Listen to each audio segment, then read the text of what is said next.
Mon frère m'a invité à son mariage en tant que sœur qu'il avait pratiquement élevée, mais le marque-place à mon siège indiquait « sœur parasite inculte ».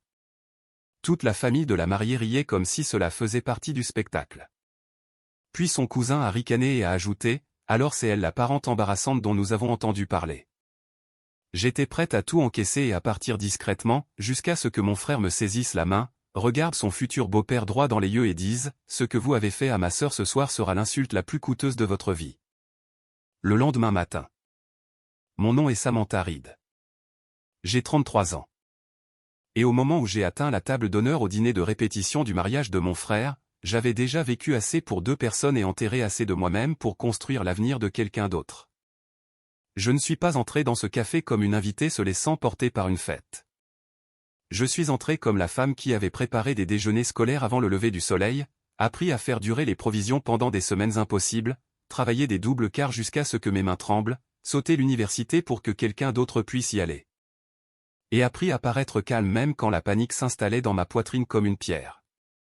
J'étais la sœur qui signait les formulaires scolaires, courait après les factures en retard, mentait en disant que j'étais fatigué, et tenait lieu de stabilité quand la vie ne nous en donnait aucune. C'est l'histoire qui était dans mes os quand j'ai vu le marque-place qui m'attendait entre l'argenterie polie et le linge plié, sœur parasite sans éducation. Pendant une longue seconde, mon cerveau l'a rejeté. J'ai sincèrement cru que j'avais atteint la mauvaise table. Puis j'ai entendu les rires. Pas fort au début, juste quelques petits gloussements secs du côté de la mariée, le genre de rire que les gens riches utilisent quand ils veulent que la cruauté sonne intelligent au lieu de cruel. J'ai levé les yeux et surpris la cousine de la mariée en train de me regarder avec un sourire suffisant et attendu, comme si elle avait attendu toute la soirée pour voir si j'allais rougir, supplier ou craquer. Puis elle a levé son verre et dit « Alors, c'est la parente embarrassante dont nous avons entendu parler. » Quelques têtes se sont tournées plus vite. Quelques personnes ont baissé les yeux trop tard, prétendant qu'elles ne l'avaient pas entendu. Quelqu'un près du centre de table a même souri. J'ai senti la chaleur monter à mon visage, mais j'ai refusé de pleurer. J'avais trop survécu pour m'effondrer dans une pièce pleine d'étrangers portant des parfums coûteux, des manières polies et une décence empruntée. J'étais prête à poser la carte, à faire demi-tour et à disparaître sans leur donner la satisfaction d'une scène. C'est ce que j'avais fait la majeure partie de ma vie. Partir en silence, endurer en privé, maintenir la paix à mes propres dépens. Mais avant que je puisse faire plus d'un demi-pas en arrière, une main a serré la mienne si fort que cela m'a arrêté net.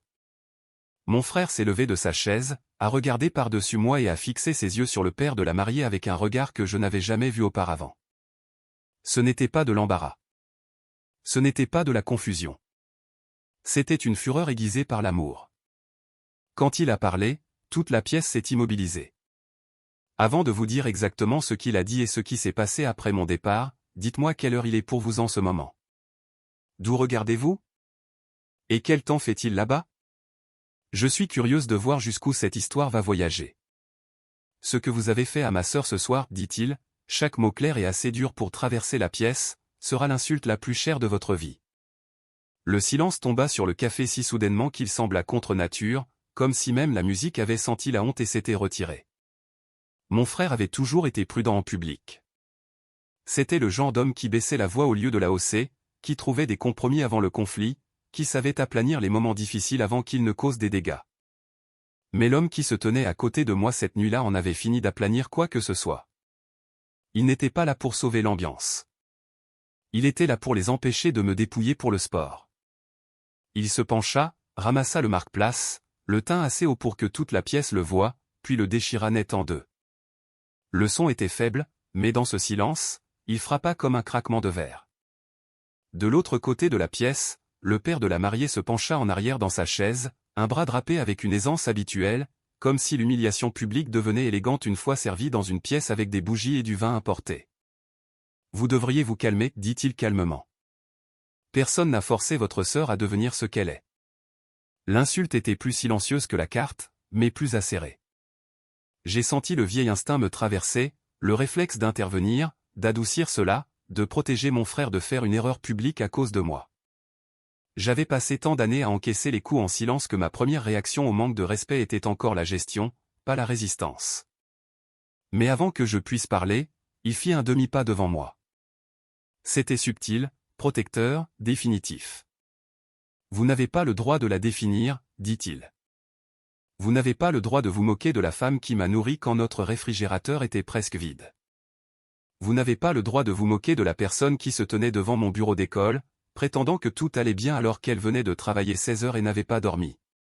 Vous n'avez pas le droit de l'inviter ici juste pour en faire un divertissement pour votre famille. Sa voix n'était pas dramatique. C'est ce qui la rendait dévastatrice. Il ne me défendait pas par culpabilité ou par théâtralité. Il disait la vérité dans une pièce où la vérité était devenue la chose la plus offensive que quiconque puisse offrir.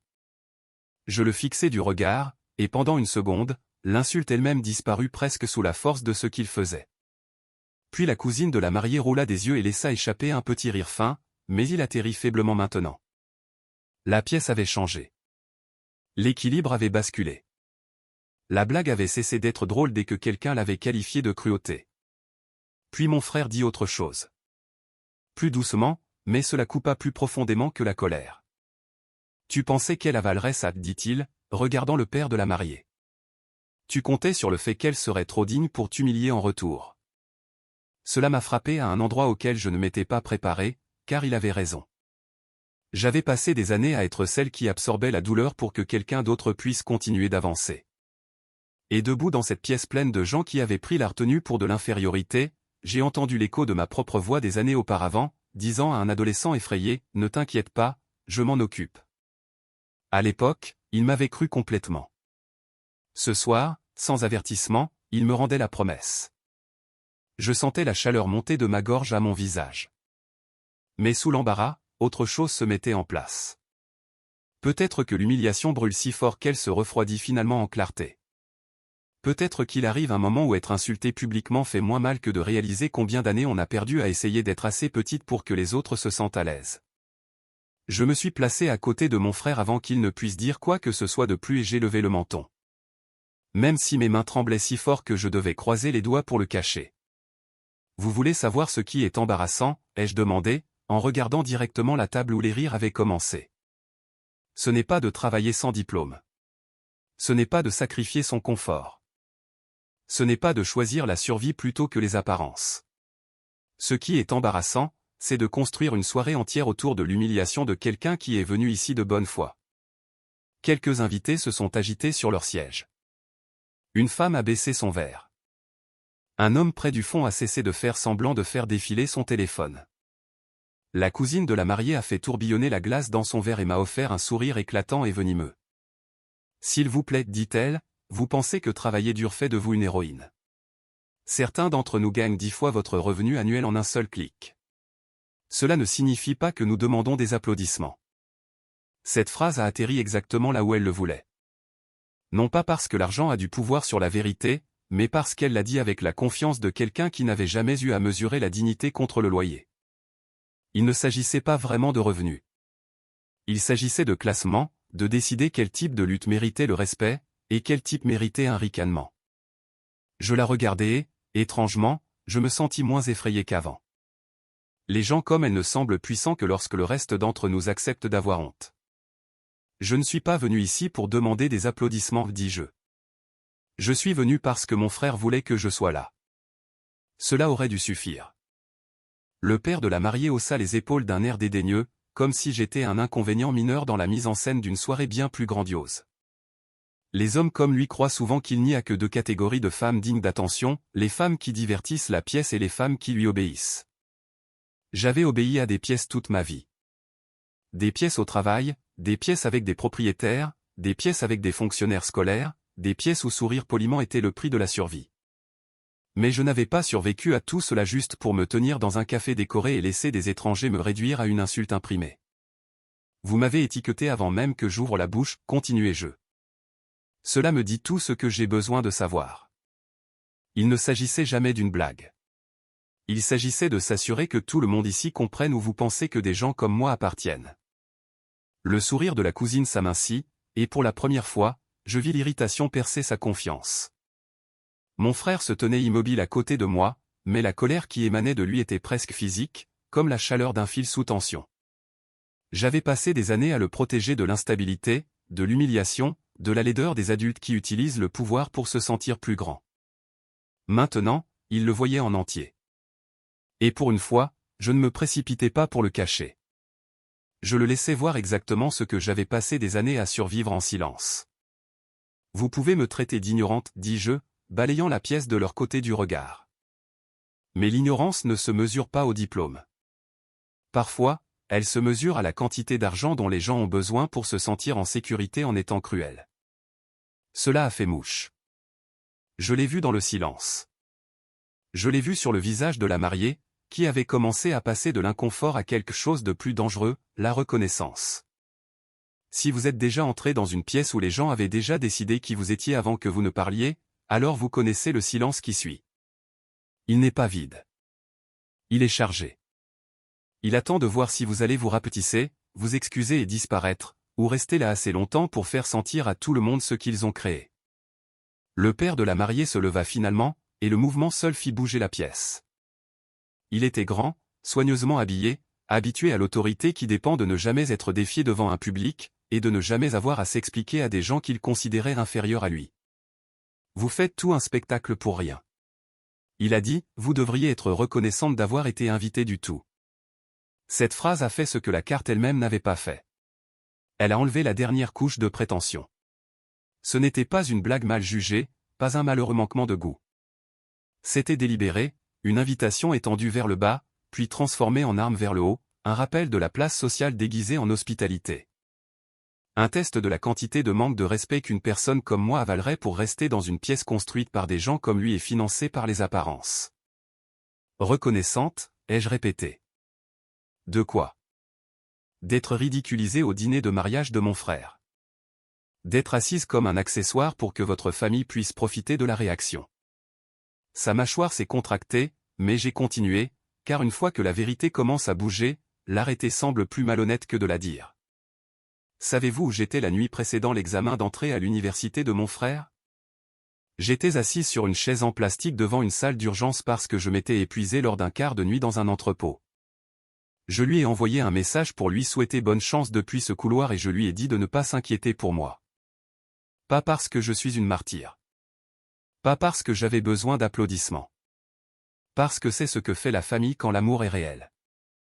Nous nous portons les uns les autres quand personne d'autre ne le fera. Et nous le faisons sans humilier la personne qui a porté le poids. La pièce a de nouveau changé après cela. Personne n'a ri. Même la mariée semblait ébranlée maintenant, comme si elle avait soudainement réalisé que l'histoire sur moi qu'on lui avait racontée n'était pas seulement incomplète, mais intentionnellement empoisonnée. La cousine baissa les yeux. Le père de la mariée, cependant, fit ce que les hommes comme lui font souvent lorsque la moralité leur fait défaut. Il eut recours à la force. Il fit un bref geste vers un membre du personnel de la salle près de l'entrée. « Enlevez-la, dit-il, pas fort, mais clairement. » Le membre du personnel se figea sur place, pris entre son salaire et sa conscience. Je pouvais le voir sur tout son visage. Mon frère s'avança instantanément. « Touche à ma sœur, et ce dîner est terminé. » Toutes les têtes se tournèrent vers lui. La mariée se leva si brusquement que sa chaise racla bruyamment le sol. « Papa, dit-elle, la voix tremblante. Arrête. » Mais il était au-delà de tout arrêt. Le contrôle public lui échappait et cela le rendait imprudent. Cette femme a assez perturbé, lança-t-il. Si elle ne peut se comporter avec dignité, elle peut partir. J'ai ri alors, non pas parce que quoi que ce soit était drôle, mais parce que parfois l'hypocrisie devient si évidente qu'elle cesse de paraître menaçante et commence à paraître pathétique. Dignité, ai-je demandé. Vous avez imprimé mon humiliation sur du carton et l'avez mise à table. Ne prononcez pas ce mot ce soir, à moins d'être prêt à le définir honnêtement. Les invités n'étaient plus des observateurs passifs. Je pouvais voir le malaise se répandre parmi eux comme une tache. Des gens qui avaient souri poliment quelques minutes plus tôt le regardaient, puis moi, avec des expressions tendues. Soudain conscient que le silence a un coût lorsque la cruauté est si visible. Mon frère se tourna vers la table de la famille de la mariée, sa voix plus basse maintenant, plus ferme, presque plus effrayante à cause de son contrôle. Quiconque ici pense encore que c'est inoffensif peut le dire à voix haute tout de suite. Personne ne le fit. Ce silence était plus fort que n'importe quelle défense qu'ils auraient pu tenter. C'était le silence de personnes réalisant qu'ils avaient pris la richesse pour l'autorité morale et venaient de voir cette illusion se briser en public. En plein milieu d'une célébration qui était censée prouver à quel point cette famille était raffinée. La mariée, elle ressemblait à quelqu'un qui se réveille dans une mauvaise vie. Jusqu'alors, elle avait existé dans cet espace commode que certaines personnes apprennent à occuper, assez proche de la cruauté pour en bénéficier, assez éloignée pour prétendre qu'elle ne l'autorisait pas, et assez abritée pour appeler cette distance innocence. Mais la pièce regardait maintenant, et la neutralité était devenue impossible. Les rires étaient morts. La musique n'avait plus d'importance. Et chaque invité semblait comprendre que tout ce qui allait se passer ensuite définirait bien plus qu'un dîner de répétition. Ce n'est pas comme ça que ce soir était censé être, dit-elle, et il y avait des larmes dans ses yeux, bien que je ne puisse dire si elles venaient de l'humiliation, de la culpabilité, de la peur, ou du choc de voir la laideur de sa famille exposée en pleine lumière. Alors peut-être qu'il n'aurait pas dû être bâti sur ce genre de famille, répondit mon frère. Sa voix n'était plus tranchante. Elle était calme. Et ce calme était dévastateur. La colère peut être rejetée comme une émotion. La vérité calme est beaucoup plus difficile à fuir, surtout quand elle vient de quelqu'un qui a enfin cessé de protéger votre confort. La cousine de la mariée, essayant toujours de reprendre le contrôle de l'atmosphère, laissa échapper un petit rire et dit « Oh, allez !» Tout le monde agit comme si elle avait été exécutée publiquement. C'était une blague. Une blague de mauvais goût, peut-être, mais une blague quand même. Mon frère se tourna si rapidement vers elle qu'elle recula sur sa chaise. « Dis ça encore, dit-il. Dis-le en regardant la femme qui a payé mon loyer quand j'avais 19 ans et qui avait des trous dans ses chaussures. Dis-le en regardant la personne que tu as traitée de parasite. Dis-le en te tenant derrière ton propre argent au lieu de celui de tes oncles. » Cette dernière phrase atterrit plus durement qu'elle ne l'avait prévu. Son visage se crispa et pour la première fois la pièce la vit non pas comme une mondaine confiante, mais comme ce qu'elle était réellement à ce moment-là. Une lâche se cachant derrière la cruauté de groupe. Audacieuse seulement lorsque la cruauté avait des témoins et du soutien. Puis la mariée fit quelque chose qui déplaça toute la nuit sur un nouvel axe. Elle se tourna vers son père, pas vers nous, et posa la question qu'elle aurait dû poser avant que tout ne commence. « As-tu approuvé cette carte ?» Il ne répondit pas tout de suite, ce qui était une réponse suffisante. Le silence s'étira si longtemps que je pus entendre le léger tintement de verre posé quelque part derrière moi. Puis il dit « J'ai approuvé l'honnêteté. » Son visage changea. Pas de façon théâtrale, pas d'une manière destinée à susciter la sympathie, juste assez pour que tout le monde voie que quelque chose de central en elle s'était brisé. « Si c'est ça l'honnêteté pour vous, dit-elle, alors je ne sais plus dans quoi je me marie. » Cela frappa la pièce plus fort que n'importe quel cri. Son père s'avança vers elle avec l'impatience d'un homme qui croyait que l'explication elle-même était en dessous de lui. « Ne sois pas ridicule. C'est une femme qui fait une scène. » « Non, dit-elle plus fort maintenant. C'est ma famille qui humilie la personne que mon fiancé aime le plus au monde. » J'ai vu l'expression de mon frère changer.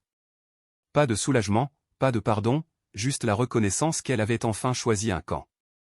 Mais les choix tardifs laissent des dégâts, et tout le monde dans cette pièce pouvait sentir à quel point celui-ci était tardif. La cousine essaya une fois de plus de s'esquiver de sa responsabilité avec un ricanement « Vous allez sérieusement faire dérailler votre mariage pour ça ?» La mariée se tourna vers elle si brusquement que même moi j'en ressentis la force. « Pour ça ? Tu veux dire, pour avoir publiquement dégradé quelqu'un qui est venu ici pour me soutenir ? Pour avoir traité la décence comme une faiblesse et la cruauté comme une blague de famille ? Oui. Si cette famille pense que c'est acceptable, alors oui. » Des murmures se répandirent dans la pièce. Une femme près de la table centrale chuchota quelque chose à son mari.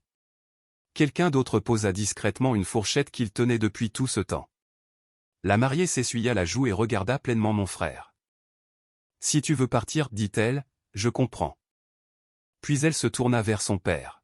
« Et si cela ne s'arrête pas tout de suite, il n'y aura pas de mariage demain. » C'était la première conséquence indéniable de la nuit, et tout le monde la sentit. L'atmosphère changea. Ce n'était plus seulement une confrontation. C'était une ligne de fracture traversant le milieu de deux familles, l'une bâtie sur les apparences et l'autre sur le sacrifice. Son père la fixa comme si elle l'avait trahi. Mais ce qui l'avait vraiment trahi, c'était la vérité, prononcée à voix haute dans une pièce qu'il croyait contrôler. La mère de la mariée ouvrit la bouche comme pour calmer les choses, puis s'arrêta. Même elle semblait comprendre qu'il y a des moments où lisser la surface ne fait qu'enfouir la pourriture plus profondément. Si le jour destiné à célébrer la famille pouvait être menacé si complètement par une vérité publique, alors peut-être que la vérité n'était jamais le danger, c'était l'exposition. Et debout là, regardant la mariée choisir entre le confort dont elle venait et la décence qu'elle avait ignorée, je réalisais quelque chose de douloureux. Les gens ne deviennent pas bons parce qu'ils sont proches de la bonté. À un certain moment, ils doivent la choisir. Si le mariage de vos proches devenait la scène où vous étiez humilié par votre future belle famille, resteriez-vous silencieux pour maintenir la paix, ou laisseriez-vous toute la pièce s'étouffer avec ce qu'ils ont créé? Le père de la mariée regarda autour de la pièce et réalisa trop tard que son autorité avait toujours dépendu de l'intimité, de l'implication, du fait que les gens soient trop intimidés, trop polis ou trop investis pour le défier ouvertement. C'était fini maintenant. Les invités ne souriaient pas. Le personnel ne bougeait pas. Même la mère de la mariée était devenue pâle d'une manière qui suggérait que ce n'était pas la première fois qu'il prenait le pouvoir pour l'immunité et l'image pour le caractère. Il a redressé sa veste comme si un tissu coûteux pouvait restaurer le contrôle et a dit « Vous êtes tous émotifs. Cette famille a trop investi dans ce mariage pour qu'une femme amère le détruise. » C'est alors que mon frère a sorti son téléphone de sa poche. Il ne l'a pas jeté sur la table ni levé comme une arme. Il l'a simplement tenu dans sa paume et a regardé l'homme en face de lui avec une assurance qui a fait que toute la pièce s'est penchée. « Alors parlons d'investissement, dit-il. » Un silence se fit à nouveau dans le café, plus profond qu'avant. Le genre de silence qui vient quand les gens savent qu'ils sont sur le point d'entendre quelque chose qu'ils ne pourront pas oublier. Vous avez dit à tout le monde que ce mariage était un cadeau de votre part. Il a continué, que votre famille couvrait la salle, le dîner, le forfait floral amélioré, les musiciens, la suite nuptiale. Vous semblez aimer répéter cela. Vous avez veillé à ce que tout le monde l'entende plus d'une fois. L'expression du père de la mariée s'endurcit instantanément. Faites attention à vous. Mais mon frère continua. Vous avez oublié une chose. La plupart des paiements finaux ont été effectués via mon compte cette semaine. La pièce réagit comme si quelque chose de physique s'était brisé. J'ai entendu un véritable halètement quelque part à l'arrière. La mère de la mariée s'est tournée si brusquement vers son mari que les pieds de sa chaise ont raclé le sol. De quoi parle-t-il? A-t-elle demandé, la voix mince d'incrédulité. Mon frère a déverrouillé son téléphone, a tapé 2 fois et a incliné l'écran vers le groupe de personnes le plus proche. Lorsque votre futur beau-père est venu me voir il y a 2 mois, me disant qu'il y avait des problèmes de liquidité temporaire, j'ai couvert les manques des fournisseurs parce que je ne voulais pas que ma fiancée soit embarrassée. Je n'ai rien dit parce que je pensais aider à construire une famille.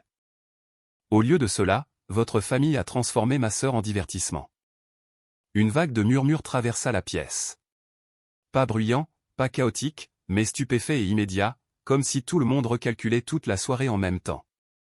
La mariée ferma les yeux une seconde, et quand elle les rouvrit, elle semblait avoir des années de plus. L'humiliation de la nuit avait complètement changé de direction. L'homme qui m'avait traité de fardeau avait discrètement compté sur la générosité du frère que j'avais élevé. La même famille qui avait imprimé au parasite sur ma carte de place s'était appuyée sur l'argent de mon frère tout en affichant un statut devant une salle pleine d'invités. Son père s'avança, furieux maintenant, non pas parce qu'une injustice avait été commise, mais parce que le mensonge sous son image avait été exposé. C'était un arrangement privé, claqua-t-il. Non, répondit mon frère. C'était un arrangement généreux et ça se termine ce soir. Il regarda le coordinateur de l'événement qui se tenait figé près d'un pilier. Tous les soldes impayés de mon côté sont annulés. Tous les fournisseurs impayés après minuit peuvent lui envoyer les factures directement. Il désigna le père de la mariée. J'ai vu la couleur disparaître du visage de cet homme si vite que c'en était presque surréaliste. Soudain, le costume taillé, la montre, les manières de parler polies, la supériorité soigneusement cultivée, rien de tout cela ne semblait plus solide. Juste un emballage coûteux autour de la panique. La cousine essaya de dire quelque chose, mais mon frère la coupa d'un regard perçant. Et avant que tu n'ouvres la bouche à nouveau, soyons honnêtes. C'est toi qui as arrangé le marque-place, n'est-ce pas? Son silence répondit avant son expression. La mariée se tourna vers elle, incrédule. Tu as fait quoi? La cousine commença à balbutier. D'abord que c'était censé être drôle, puis que tout le monde réagissait de manière excessive, puis qu'elle n'aurait jamais pensé que cela deviendrait si dramatique. Le père de la mariée lui aboya de se taire. Mais il était trop tard. Le marié avait trouvé non seulement un coupable, mais un schéma. Ce n'était pas une blague grossière. C'était tout un système familial qui protégeait la cruauté tant qu'elle amusait les bonnes personnes et dérangeait la mauvaise. Je m'avançai alors, et contrairement à plus tôt, je n'eus pas besoin d'un long discours. Aujourd'hui, je n'ai rien perdu, dis-je, en regardant directement le père de la mariée. Mais vous venez de perdre le contrôle de cette pièce, le respect que vous avez si soigneusement affiché, et peut-être la confiance de votre fille. C'est une insulte bien plus coûteuse que celle que vous m'avez imprimée. Les mots s'installèrent dans la pièce comme un verdict. Personne ne rit. Personne n'interrompit. Même les larmes de la cousine, quand elles vinrent, semblaient inutiles. La mère de la mariée s'assit comme si ses jambes l'avaient lâchée. Quelque part à ma droite, un invité murmura « Mon Dieu !» sous son souffle. C'était le son que font les gens lorsqu'ils réalisent qu'ils ont passé une heure à regarder une hiérarchie sociale s'effondrer de l'intérieur. Et pourtant, le père de la mariée tenta de se ressaisir. « Vous pensez que cela m'embarrasse ?» dit-il, bien que sa voix ait perdu de sa certitude. L'argent peut être réparé. Je le regardai et compris quelque chose. Alors il croyait toujours que c'était une question de finances, de factures, d'optique, de dommages réparables. Il ne comprenait toujours pas que ce qui se brisait devant lui n'était pas le budget du mariage. C'était l'illusion qu'il était la personne la plus importante de la pièce. Peut-être, dis-je doucement. Mais le caractère ne se répare pas aussi facilement une fois que tout le monde voit ce qu'il y a en dessous. Le dénouement final arriva plus vite que je ne l'avais prévu et plus lentement qu'il ne le méritait. Une fois que la vérité perce la surface d'une pièce comme celle-là, elle ne s'arrête pas poliment là où les puissants le demandent. Ça continue de bouger. Ça se glisse sous les nappes et sous les sourires polis, et à travers chaque excuse chuchotée que les gens utilisaient autrefois pour protéger la mauvaise personne. La mariée a enlevé sa bague de fiançailles, non pas avec un élan dramatique, non pas avec un discours conçu pour attirer l'attention, mais avec la précision épuisée de quelqu'un qui en avait finalement assez vu pour rendre le déni impossible.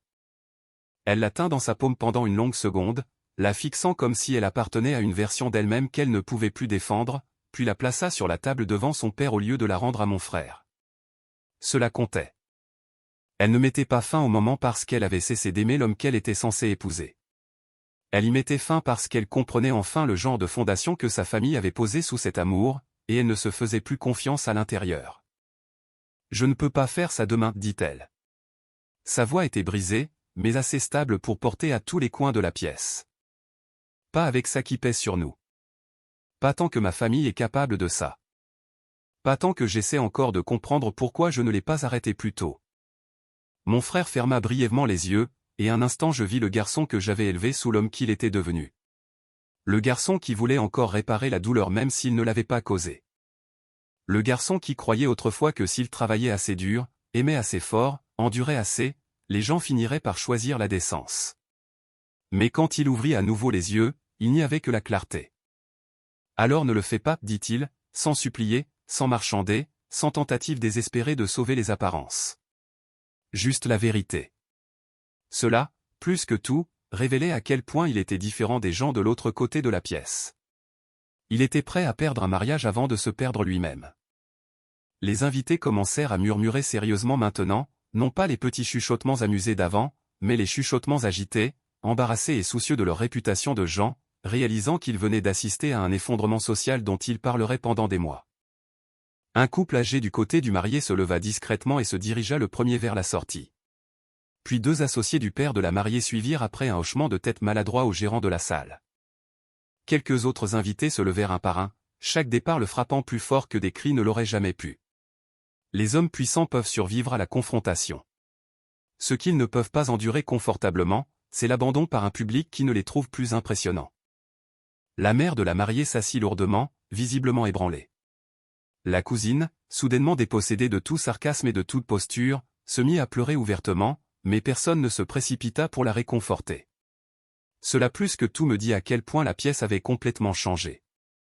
Les gens ne décidaient plus si la nuit était allée trop loin.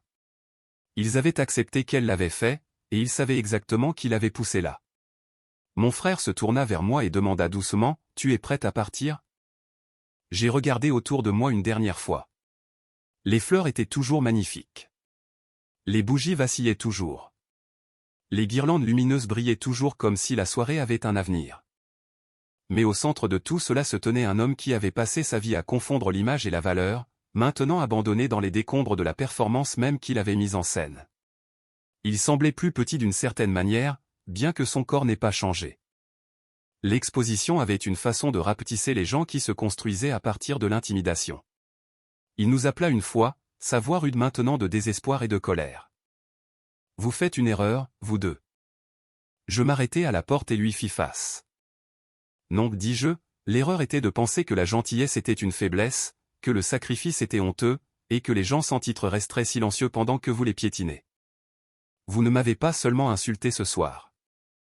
Vous vous êtes exposé devant tous ceux que vous vouliez impressionner. » Pour la première fois de la soirée, il n'y eut pas de réponse, pas de réplique soignée, pas d'ordre, pas de correction suffisante, juste un visage rempli de la réalisation naissante que la pièce avait cessé de lui appartenir. Puis je sortis avec mon frère à mes côtés. L'air frais de la nuit me frappa le visage et pour la première fois de la soirée, je pus respirer sans me sentir observé. Nous nous tenions sur le trottoir sous la faible lumière des fenêtres du café, écoutant l'effondrement étouffé d'une fête, qui tentait encore de prétendre qu'elle pouvait continuer. J'étais entré dans cet endroit en pensant que je devrais peut-être avaler une humiliation de plus pour le bien de la paix. Je suis parti en comprenant quelque chose que j'aurais dû apprendre des années plus tôt. La paix achetée par l'effacement de soi n'est pas la paix. C'est une reddition. Et j'avais déjà trop cédé de ma vie. Mon frère se tenait à côté de moi en silence un instant, puis leva les yeux vers les fenêtres qui brillaient au-dessus de nous. « Je suis désolé, dit-il. » C'était à peine un murmure. J'aurais dû voir plus tôt dans quel genre de famille j'entrais. Je me suis tourné vers lui et j'ai secoué la tête. « Non, ce soir tu l'as vu. C'est ça qui compte. » Il a soufflé comme un homme posant quelque chose de lourd qu'il avait porté trop longtemps. Derrière nous, à travers la vitre, je pouvais encore voir du mouvement, le personnel débarrassant les tables, les invités ramassant leurs manteaux. La mariée se tenant à l'écart de ses parents comme si la ligne invisible entre eux était enfin devenue visible. Le lendemain matin, les dégâts se sont propagés exactement comme les arrogants supposent toujours que cela n'arrivera pas. 3 fournisseurs ont publiquement tagué le père de la mariée dans des litiges de paiement. Le message d'un invité sur le scandale de la carte parasite s'est répandu plus vite que quiconque dans cette pièce n'aurait pu le contenir. À midi, le mariage était officiellement reporté. Dans l'après-midi, les gens qui avaient loué sa générosité se demandaient en privé qui avait réellement financé l'événement. Le soir, tout le monde connaissait la même vérité qu'il avait si désespérément essayé d'enterrer. La sœur soi-disant parasite sans éducation était entrée seule. Mais les personnes qui sont parties déshonorées étaient celles qui avaient tout l'argent que l'on pouvait acheter et qui n'avaient toujours pas pu acheter la décence, la loyauté ou la classe. Et quelque part entre l'humiliation de cette nuit-là et les retombées du lendemain, quelque chose en moi s'est apaisé. Non pas parce que la vengeance avait tout guéri. Ce n'était pas le cas. Non pas parce que la douleur avait disparu. Ce n'était pas le cas. Mais parce que, enfin, la honte avait atterri là où elle devait être. Je n'étais plus la femme à la table avec la carte cruelle. J'étais la femme qui avait traversé l'humiliation et laissé les gens qui l'avaient causé se tenir dans leur propre ruine. Alors, dis-moi ceci. Après une nuit comme celle-là, qui a vraiment tout perdu? La sœur qu'ils ont moquée, ou la famille qui a perdu son image, son contrôle, et la confiance de sa fille en une seule soirée? Chez Revenge Mangan, notre équipe se consacre à la création d'histoires significatives et captivantes qui laissent un impact durable sur les téléspectateurs. Nous nous engageons à préciser que chaque histoire sur cette chaîne est fictive et créée pour partager des leçons éducatives, des valeurs positives et des aperçus de vie utiles. Après avoir entendu cette histoire, quel personnage avez-vous le plus aimé et pourquoi? De quel genre de sujet d'histoire aimeriez-vous que Revenge Mangan crée ensuite?